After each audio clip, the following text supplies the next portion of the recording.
मुंबई सोलापूर वंदे भारत ट्रेनला पुणे स्थानकाजवळ अपघात, डबा रुळावरून घसरला, जीवितहानी नाही. प्रशासनाकडून प्रवाशांना दुसऱ्या ट्रेनची व्यवस्था, अपघातामुळे रेल्वे वाहतुकीवर परिणाम.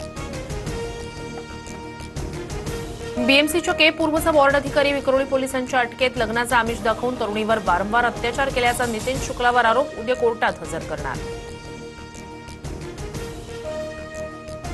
मीरा रोडमधील चाकू हल्ला प्रकरणाचा तपास, एटीएसकडे आरोपी आयएसआयशी संबंधित व्हिडिओ पाहायचा तपासातून समोर. सुरक्षा रक्षकावरील हल्ल्याचा आणखी एक फोटोही समोर. मुंबईच्या पायधुनी परिसरात विषबाधेमुळे एकाच कुटुंबातील चौघांचा मृत्यू. रात्रीच्या जेवणात बिर्याणीनंतर टरबूज खाल्ल्यानं विषबाधा, पोलिसांनी संबंधित टरबूज विक्रेत्याचा जबाब नोंदवला. देशातील सर्वात उष्ण 15 शहरांमध्ये महाराष्ट्रातील 3 शहरं. राजस्थानपेक्षा महाराष्ट्रात सर्वाधिक तापमान, आतापर्यंत उष्माघाताचे 10 बळी. जगातील 100 सर्वात उष्ण शहरांपैकी 95 शहरं एकट्या भारतात. बहुतांश भागांमध्ये पारा 46 अंशांच्या उंबरठ्यावर. हिमाचल प्रदेश, ईशान्य भारत वगळता इतर भागांना उष्णतेच्या लाटेचा इशारा.